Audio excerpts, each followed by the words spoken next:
That's Republican candidate Ben Carson clarifying earlier statements, now saying he would or could support a Muslim for president if that person swore to put the Constitution before their religion and reject Sharia law. Do his comments reflect that there is still an anti-Muslim sentiment amongst Americans? Let's dig deeper with Dean Obeidallah. He's Muslim American. He's a Daily Beast contributor, and he is conveniently the host of the Dean Obeidallah Show. Good to see you, Dean. It sort of seems like you're the go-to guy given the conversation currently in the country.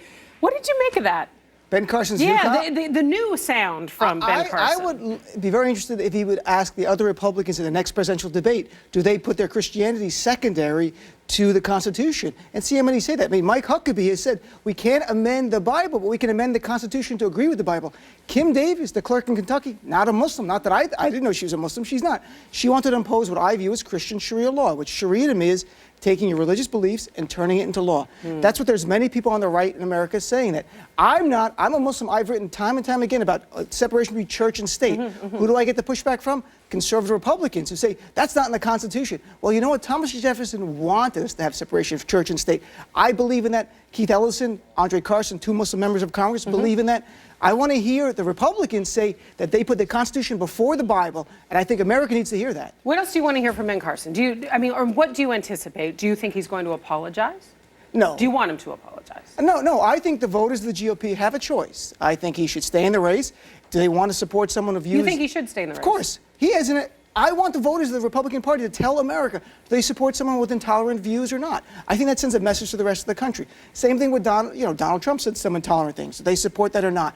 I think it's an interesting time for the Republican Party. But it's interesting you say you want to see how people are going to react. Yes. Allison was pointing out earlier in a segment that we've seen Ben Carson's support essentially surge. More Facebook followers, he says his donations have increased. So he is tapping into a sentiment in the nation. He has, and I'll tell you, it's been an amazing week for Muslims. We've gone from Ahmed Mohammed, the 14-year-old, to Donald Trump, to not standing up to a bigot, to Carson saying, I can't run for president. I could use a hug at this point. It's really I feel like I might want to give you a hug, Dean. Thank you. I'm going to give you a hug. Take it. I'm going to give you a hug. To be honest, polls show alarmingly in America, only about 30% of Americans have a favorable view of Islam. That was about 4 or 5 months ago. Ben Carson's not the only person saying that. If he was the only one, we can marginalize his voice like Paula Dean until he's invited to dance on Dancing with the Stars at some point later. Put a pin on that, because I do want to ask you what you think can be done on that. But while we're talking about the political race, we have heard several of the GOP candidates come out and say things. We've heard Mitt Romney speak or tweet. We saw Hillary Clinton on the Democratic side. In fact, I think we have her tweet here. Can a Muslim be president of the United States of America? In a word, yes. Now let's move on. Is this an opportunity for the Democrats, for Bernie Sanders and Hillary Clinton and the like? I think it's in that showing that they're embracing all the different voices and the diversity of our nation, which is still a melting pot, much as some people don't like the immigrants coming to our country, the different faiths. They want America to go back to a time when it really was just white and Christian. America, the beauty of this country is we're diverse. And that's when Muslims are a part of the fabric of this nation. Some people don't like that. I get it. For the other Americans who are not truly bigoted, who are just uncomfortable with Muslims, I understand what you're going through. If I didn't know a Muslim, and only 25% of Americans know a Muslim, I wouldn't think warmly about Muslims either. If all you see is ISIS, Al-Qaeda, and then people ginning up the hate. So, we want to get out there and reach out to people. So at that point, how do we elevate the conversation? We were talking about it off camera. Instead of just having talking heads on camera yelling at each other about the differences, how do we cast a different light on Muslim Americans and their place in our country? I think there's one real problem for us. We're about 1% of the country, so we can't be out there. And I've said time and time again, I would like to be people's Muslim friend.